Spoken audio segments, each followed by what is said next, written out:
Coming up on the Conservationists Assemble, we'll be discussing what makes the Grevy zebra different from other species of zebra.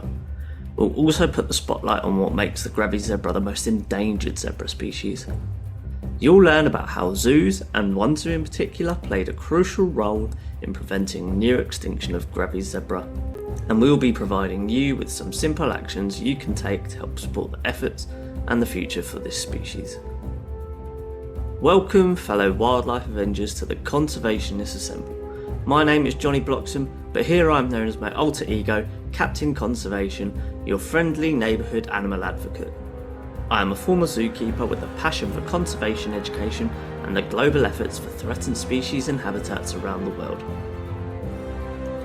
I'm inviting you to join me as we take the fight to our planet's biggest villain and my arch nemesis, extinction.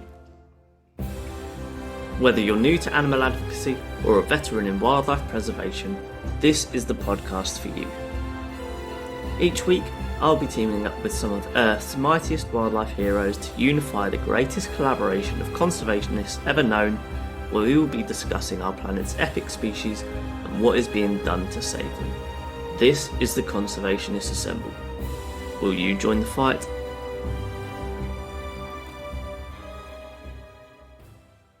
Hello everyone, and thank you for tuning in to another episode of the Conservationists Assemble. How have you all been?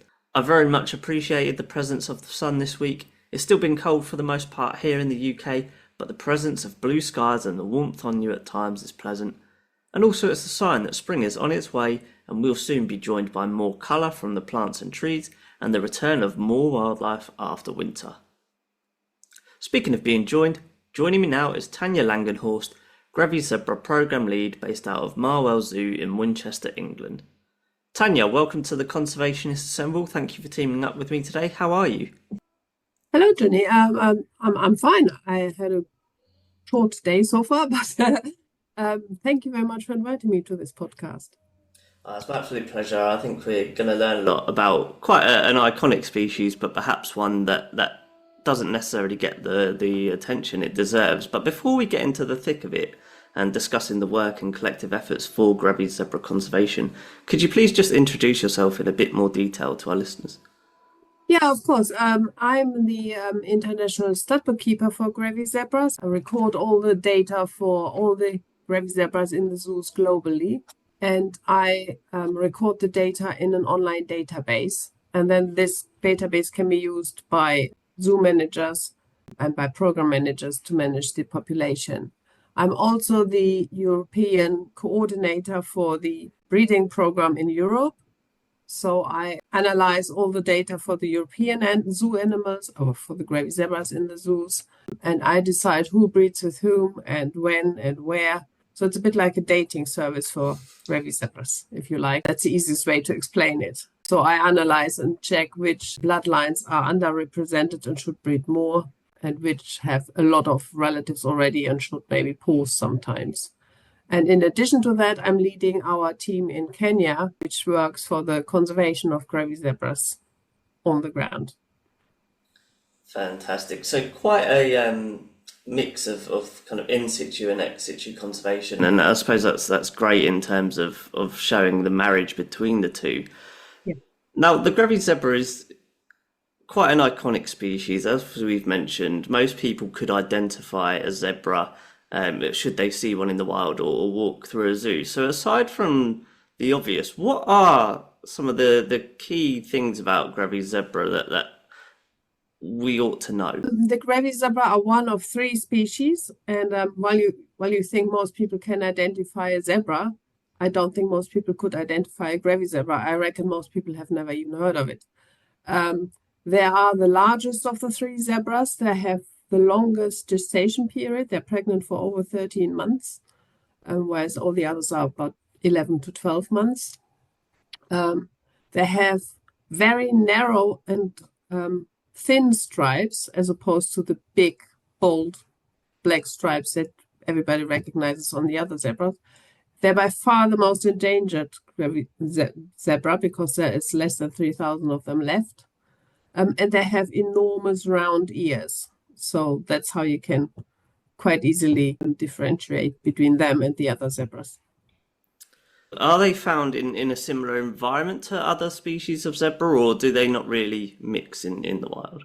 They are living in very dry areas and semi-arid areas in the far north of Kenya and Ethiopia, whereas the common zebras are more in the southern part of Africa. But there is an area in Kenya where they slightly overlap because over time the Grevy zebras have been forced more south, really, by climate change and threats, etc. So there are areas where they overlap with the common zebra, with the plain zebra.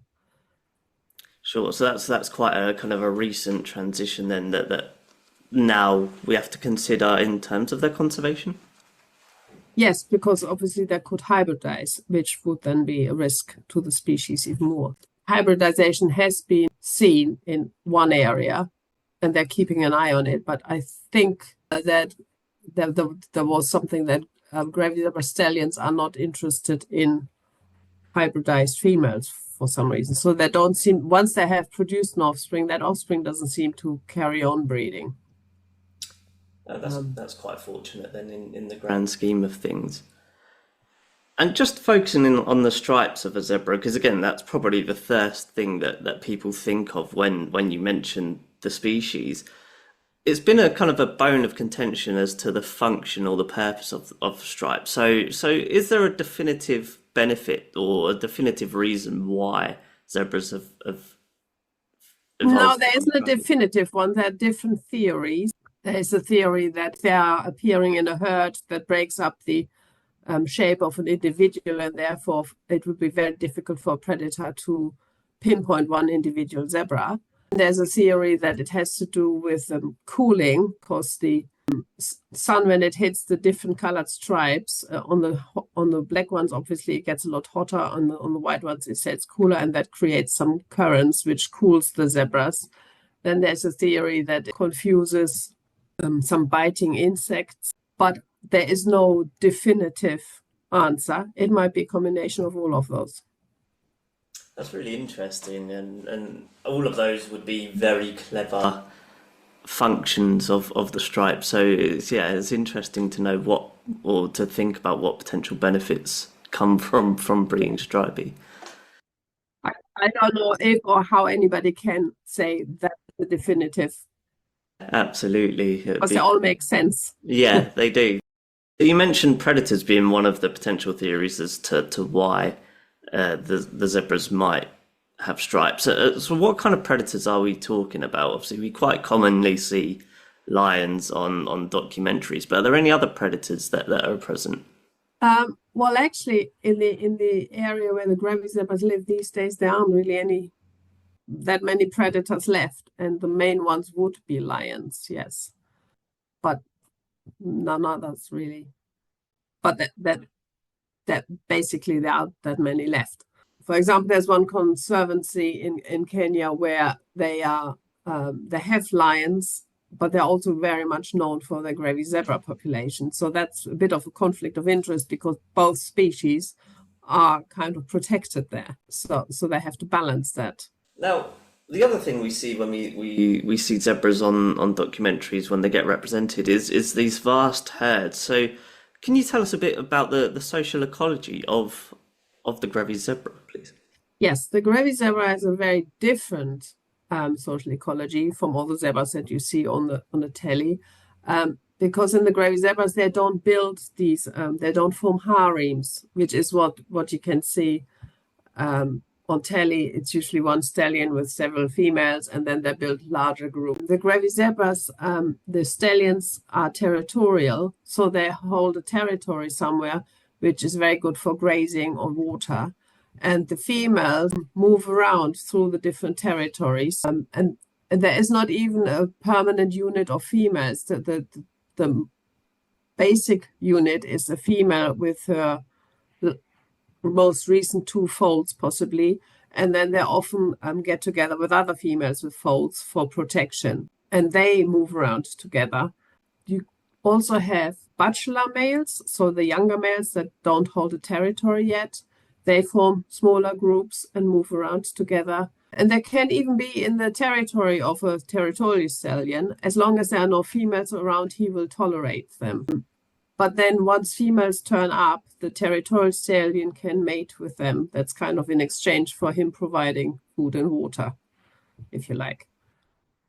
And so all these groups are really quite loose and can change on a daily or weekly basis. So yeah, so it's a bit more complex in a sense then, would you say? Or would you say that kind of the difference between social ecologies of species are just complex in different ways? Yes, I would say there are challenges to both systems because the territorial stallion, he doesn't really have to worry about the group. He worries about his territory. Whereas in the other species where the male has a group of females, he has to defend them and stay with them and all that. And you mentioned at the beginning that the Grevy zebra has a longer gestation period. Have we seen differences in reproductive biology then that's maybe contributed to the lengthier gestation period? Not majorly, no. It's the females don't tend to get pregnant if they are in a physically bad state or if the environment isn't very good. So if it's in the middle of a drought, they're very unlikely to get pregnant. And what role did they play in the wider ecosystem? Well, before their numbers declined, Grevy zebras would have played a very important role in the biodiversity of the region because they were the most abundant grazing herbivores in the ecosystem. So their impact on the structures and composition of all the rangelands was likely to have been significant.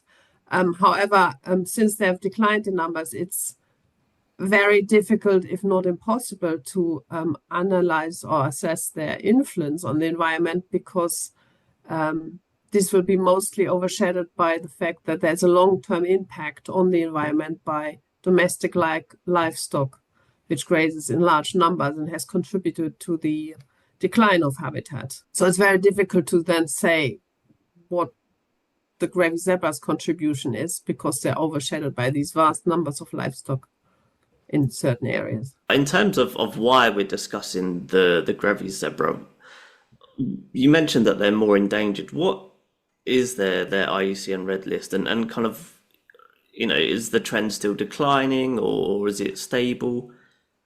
Well, funnily enough, they are on the red list. They're only endangered, even though there's fewer than 3,000 of them left, which is a lower number than the black rhino, and everybody knows how endangered they are. There used to be about 15,000 in the 1970s, and in Kenya, in Ethiopia, in Somalia, Djibouti, and these days there's really just one stronghold left in Kenya. Less than 200, I would say, possibly way less than 200 in Ethiopia, and that's it. So they're extinct everywhere else, which is why we are working with them in Kenya. And at their lowest point, I think it was about 2004, they even dipped below 2,000 animals. And then all the conservation efforts started in Kenya, and the numbers stabilized somewhat and started to creep up again. And we are coming close to 3,000, well, 2,800 in Kenya and about 200 in Ethiopia. So yeah, numbers were creeping up again. And the last reliable number is from a survey in 2018 where we had 2,800 in Kenya. There have been a few more surveys since, but there's also been a pandemic and an extremely long-lasting drought. And so the data that we collected during the surveys in 2020 and even in 24, so only last year, have not been completely analyzed yet. But we know we saw 2,300 in, well, a year ago, at least. And we know that there have been huge numbers of foals born since the drought a year before. So we are cautiously optimistic that numbers are still okay, and we are obviously carrying on trying to increase numbers again. Yeah, the main threats are the loss of habitat, the habitat degradation, which is greatly caused by the livestock. But also one of the biggest emerging threats is infrastructure development on a grand scale in Kenya. So there are plans to build a corridor from the sea all the way up to South Sudan and to Ethiopia. And that corridor will contain oil pipes, gas pipes, train line, roads, I think some holiday resorts, and they will cut right through the core population of the Grevy zebra. And there's this incredible threat, not just to Grevies, obviously, but to all other wildlife, that the population will be cut in half. So we have put out collars on a group of zebras that live in that area to identify exactly how close they are getting to the corridor, and are there any crossover points that are essential for the population, so that then the Kenya Wildlife Service can work with the developers, and hopefully they will come up with some mitigation things to improve the situation. So, for example, building overpasses or underpasses so that the population can continue to cross over this corridor and are not split in half, because that would make a small population even smaller. And the smaller they are, the more endangered they become, or the more at risk they are from any influence, really. I think that's a nice segue into the conservation actions on the ground. Who and what are involved in the conservation actions in Kenya?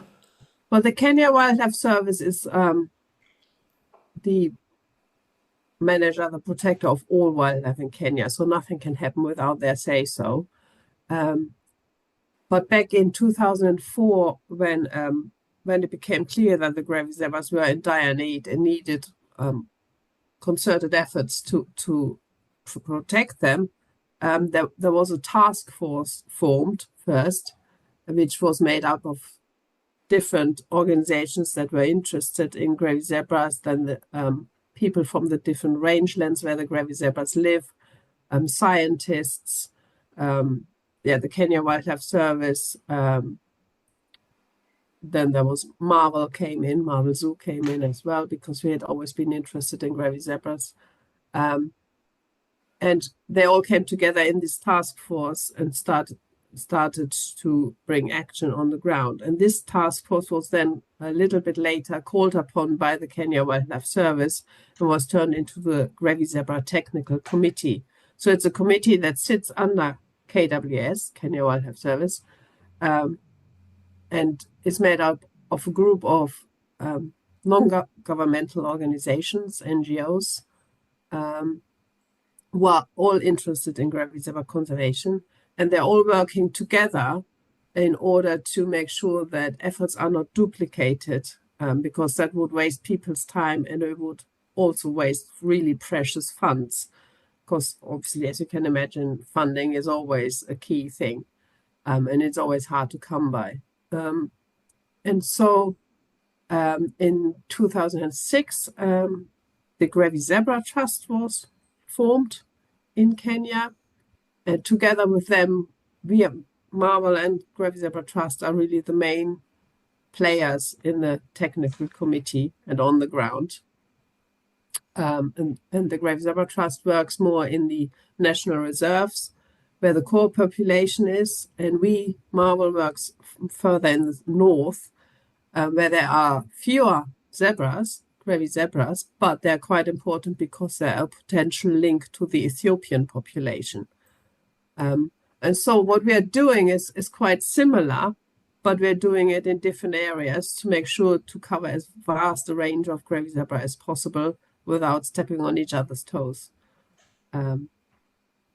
So we have groups of scouts, teams of scouts that go out on a daily basis on foot patrol, and they have GPS-enabled phones on which they record all wildlife they can see, not just Grevy zebras, but all wildlife. and that then automatically gets transferred to our analyst in Nairobi, and she can analyze all the data that come in, can feed back to the scouts and to our field team. And they also have a network of camera traps, which they put out every night to see and understand what's happening overnight, because a lot of the wildlife, especially the Grevy zebras, approach, for example, water holes at night, because during the day there are often large groups of livestock, and the Grevies would not approach then. So they're coming overnight. And for us to learn what's happening overnight, we need these camera traps. So since its inception, what are some of the biggest or main areas of focus for the committee in terms of once they've got the information from the surveying, what are they hoping to action? Well, they actually produced the first ever national strategy for the Grevy zebra and an action plan. So there are vast lists of different action points and who should do them and where and by when, which then gets regularly reviewed to see if action points have been achieved. And every 10 years a new strategy is produced. We are at the moment coming to the end of the current one. The first two strategies were mostly focused on stabilizing the population and then increasing it. And the current one was focused on growth. But then we got hit by these extreme droughts. So at the moment, we're probably more looking at stabilizing again. But also during extreme periods, for example, the drought, the committee comes together and decides to take action. So the Grevy Zebra Trust and Marwell go out and provide hay to the Grevy zebras. And the main aim of that is to keep pregnant females and lactating females going, because otherwise we would lose an entire year of growth. There was also a case in 2006, for example, there was an outbreak of anthrax, which threatened the core population, and we could have lost the species at that point. So the committee discussed that, and the answer was to vaccinate wild Grevy zebras, which is, as you can imagine, a huge undertaking. Yeah. And that was made possible because Marwell and the Grevy Zebra Trust went to the zoo world and said, this is happening, we need help. And within 2 weeks, we had huge amounts of money from all the zoos in Europe and in North America. And they did actually manage to vaccinate, I think, over half of the wild population, and that is probably what saved them. Then the committee also organizes on a regular basis a national survey.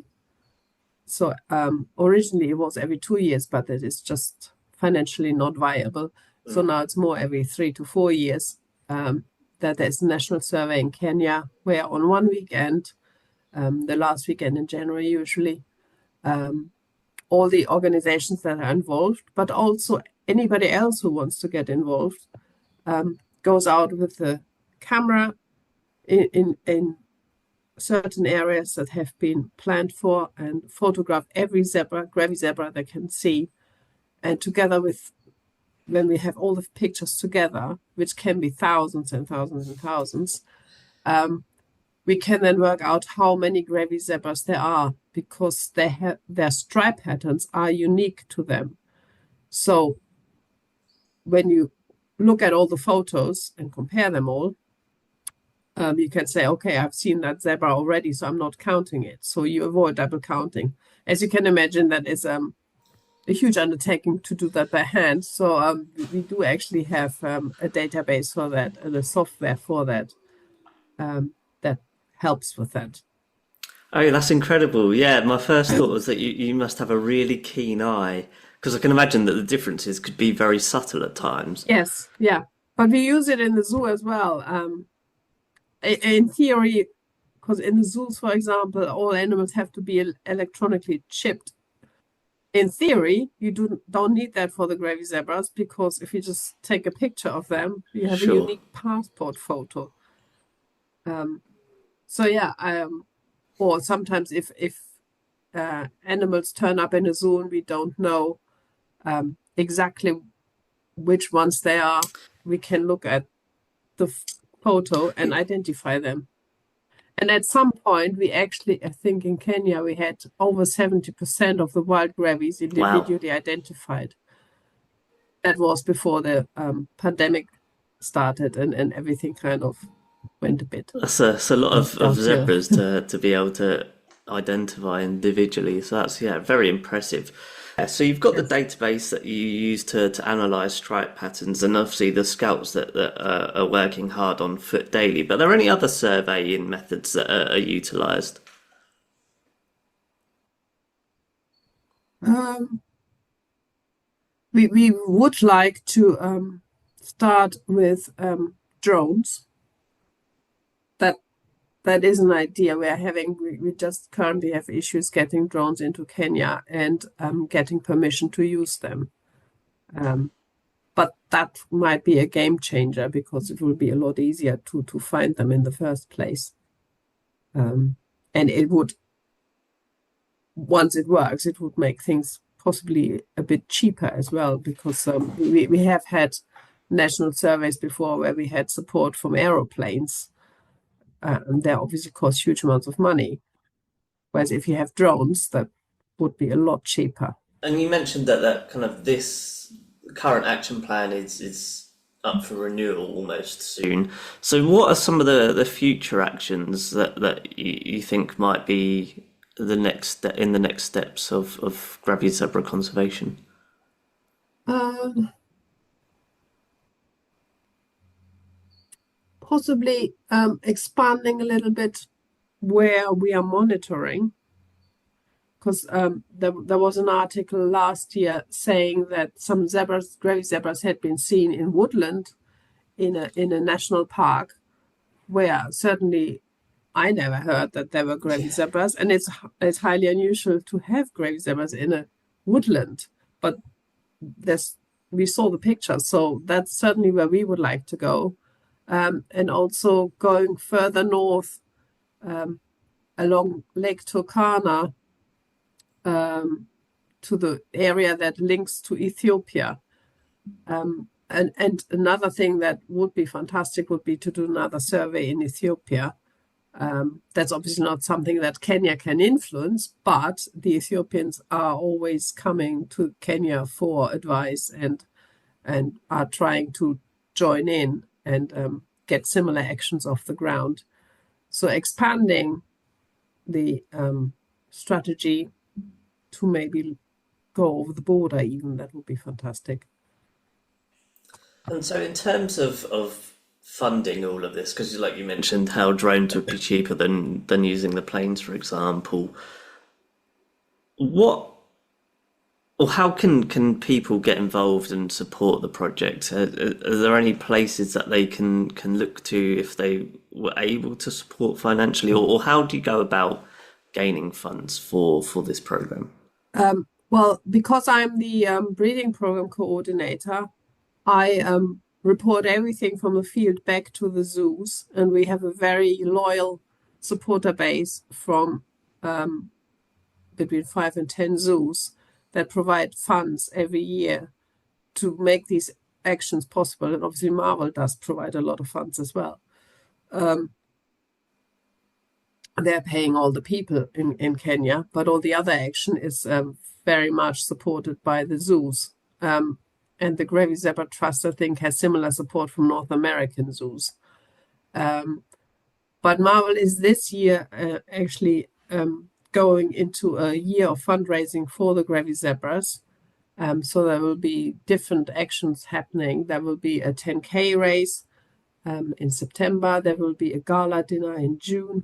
And only this morning have we started a Just Giving page, where people, it's mostly for those who want to take part in the 10K race, but it's generally a tool where people can support us. So it's on Just Giving, and if you look for Run for Zebras, then you should come up with that.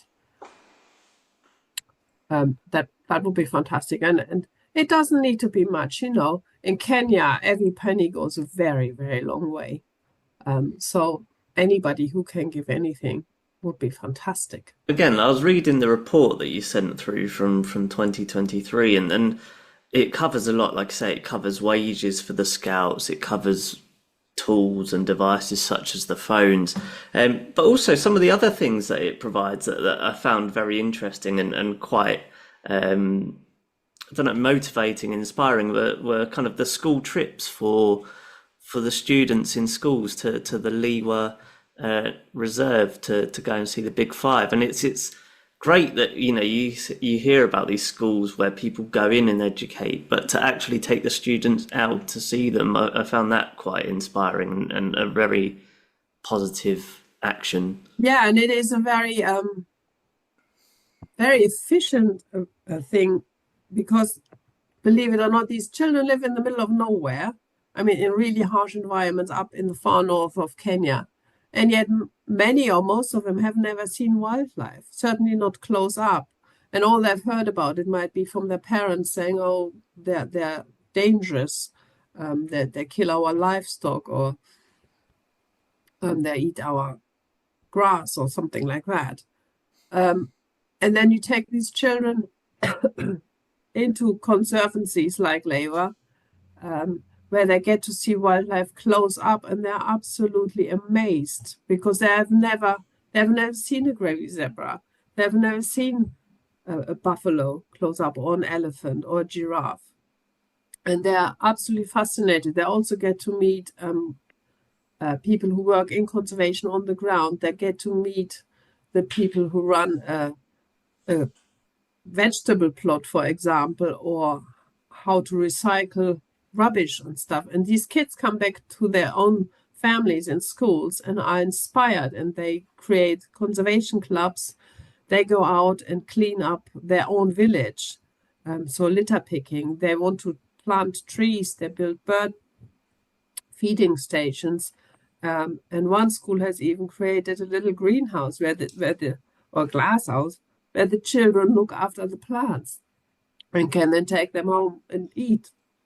And it's incredible. And also a similar concept is with the local warrior communities, where the young males get left to their own devices, in a sense, in terms of their upbringing, and actually they are, or have been found to be, killing zebras for food, and now they're inviting them in a similar fashion to the Conservancy, almost as an investment in the future of the zebras, because those males will go back and lead their communities one day. So by inspiring them to protect nature, it's almost investing in the future of the Grevy zebra.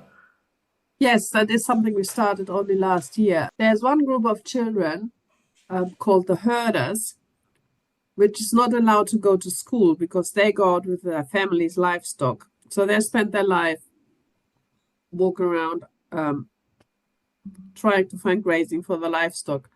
And the warriors that you have mentioned are coming from that group. So they then become teenagers, they're young men, and they go out kind of fending for themselves. And yes, they do kill Grevy zebras, not just for eating them, but for target practice, because it's a bunch of young men. They have nothing else to do. They have a weapon. And so it's kind of entertainment. So, and this very much increased during the pandemic, because obviously food was very, very hard to come by in these areas.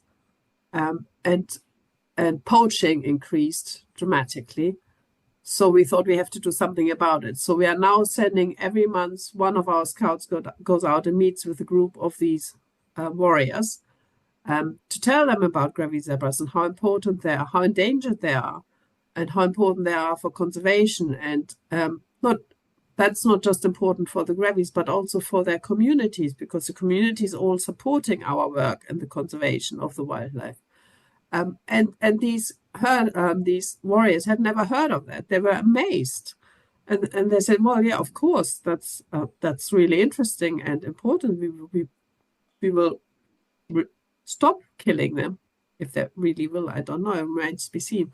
And so we thought, well, in that case, why don't we take them and go on these outings like we have for the school children to meet or to see wildlife up close and learn about them and their conservation and how important they are and how every single species fits in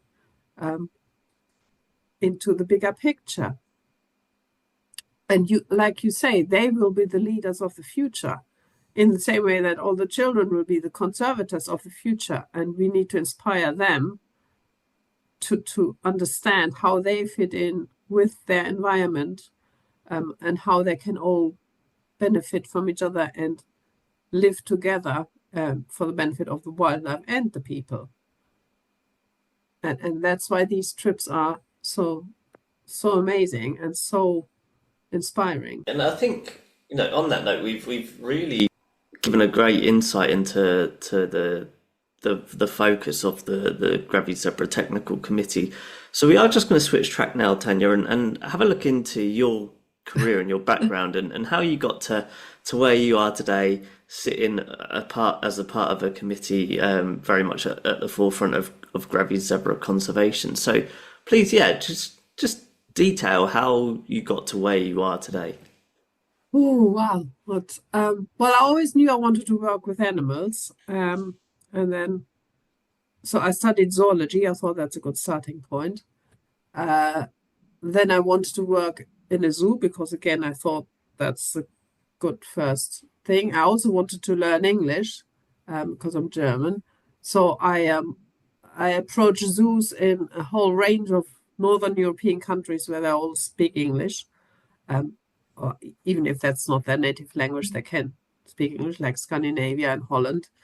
And eventually I got a letter from Marwell saying, well, we can't pay you, but you're welcome to come here and work for us. So I got a stipend from the European Union. At the time, that was still possible. And came over and worked for free for a year in the biology office here at Marwell. Then I decided to stay here in the UK, and moved over. And the first job I could get at Marwell was in reception. I thought, well, at least I'm in the right place. And when the biology office got a new boss, that he said, well, there's a zoologist sitting in reception. Why don't we pull her out of there? So that's how I started in the biology office, which then became the conservation department. And the person who had left behind the Grevy Zebra breeding program and the stud book. So I took over that. That's how I first got involved with the Grevy Zebras. And in 2003, there was a survey of Ethiopia, organized by the IUCN coordinator for Grevy Zebras. And he approached Marwell and said, can you give us some money for the survey? And my boss said, yeah, you can have money, but you have to take Tanya with you. So I was packed off onto a plane and found myself in Ethiopia for 7 weeks, together with many other people. And that's how I started in the field. I mean, I was thrown in at the deep end, but yeah, and then it became very clear that the Grevy Zebra was incredibly in dire needs, because in 7 weeks in Ethiopia we saw, I think, 84 Grevies. Wow. And we knew already from a previous survey that in Kenya they weren't doing all that well either. And that's how then the first task force was formed. Yeah, and I have been involved ever since. So I used to go out almost every year, until Marwell then placed a permanent person in Kenya. And by now we have a group of, there's 2 ladies who run it all, but we have 25 scouts, and 3 field assistants, and the 2 ladies, Lisbeth and Rita. One is our project manager and one is our field coordinator, and they're running the show out there. But yeah, I'm kind of their lead and I'm their contact to Marwell. And in terms of now, obviously having worked around zebra or Grevy zebra conservation for a while, what would you say your favourite thing about a Grevy zebra is? Is there anything that you kind of really enjoy about working around them and for the species? Well, they're just gorgeous creatures. I mean, if you look at this, the different zebras, they are by far the most elegant one, and they're just beautiful. And they're amazing animals that can go for 3 days without water unless they have a foal. They can walk kilometers and kilometers every day. They're living under the incredibly harshest conditions. And I can't say I work with them because most of my work is done at a computer. Sure. But yes, they're a beautiful species and absolutely worth conserving, which is why I do what I do. Having dedicated a lot of time to the Grevy zebra, are there any other species that you would love to work with or to see in the wild? Not necessarily to work with, but to see in the wild brown bears. Yeah. I did my master's degree in brown bears in zoos, and I've just always had a thing for them ever since. I have seen some in Romania in a set location where they had put out food so that the bears would come. That was a birthday present for me once because I wanted to see brown bears in the wild, and that was the closest we could get to it. But yeah, see them somewhere in Alaska or Canada, that would be just, yeah. And when you're not fighting extinction by doing the work that you do, how do you unwind? Some of it you take home with you. If I have issues, for example, in the breeding program, I sometimes when I wake up at night, I think about it. When I potter in the garden, I think about it. And that's how some of the ideas and solutions come to me. I meet up with friends. I do a lot of gardening, and we like to visit gardens. Yeah, or just sit in a nice cafe with a good coffee and a newspaper. That's certainly what does it for me. And how can our listeners follow your work or the work of organisations involved in the Grevy Zebra Technical Committee? Well, we are perfectly aware that our website isn't very great at the moment. We are working on that so that all our different projects are showcased much better. But you can already go onto our website at marwell.org.uk/conservation, and under achievements you will find a lot of documents. For example, all the annual reports that I produce for all the zoos, which every year show you what has been done for Grevy zebra conservation in the previous year. So that's really your first port of call. There you can see what has been going on, and there are also the other organizations we work with, and their websites are also in those reports. So that will be a good starting point. On that note, then, do you have any last messages for our listeners? Well, I would say if you are doing something for conservation, just keep going. I know it's hard at times, but we can't leave it to just the politicians to save the planet. It's really down to every single person. So whatever you can do in your own garden, change your own attitudes, the things you do, even minor things, or if you are working in that field, don't give up. Because if something goes right in conservation, there's no better feeling than that. So just keep going. That's a lovely point to finish up on. So with that last question, Tanya, thank you so much for teaming up with me on this episode of the Conservationists Assemble. It's been an absolute pleasure to listen to your incredible knowledge on Grevy zebra and your unwavering dedication to ensuring a future for the species. So yeah, we wish you and all of your colleagues continued success going forward, and we look forward to keeping up to date with all the future developments. And of course, a huge shout out to you, my fellow wildlife avengers, for tuning in. If you enjoyed this volume of the podcast and wish to join the fight, please follow, subscribe and rate the podcast wherever you stream from. Please also follow on social media to stay up to date with the podcast's latest developments and share with your family and friends to help stack the odds in conservation's favour. Don't forget you can join the fight by joining the conversation. Share your thoughts and suggestions on this episode, past episodes or future episodes via email or on social media. In the spirit of restoring a widespread disconnect to nature globally, I want to hear from you. If you have happened to snap pictures or videos of Grevy zebra in zoos or in far off lands, if you have any questions about any of the topics in this episode, or you have had an experience with nature, a different species, or just some thoughts about wildlife, then please send any photos, videos, voice notes or questions by email or on social media, which are both linked in the show notes. Check out the links to the Just Giving page and the other fantastic organisations involved with Grevy zebra conservation. Be sure to tune in to the next fantastic episode of the Conservationists Assemble. Until then, this is Captain Conservation signing off, over and out.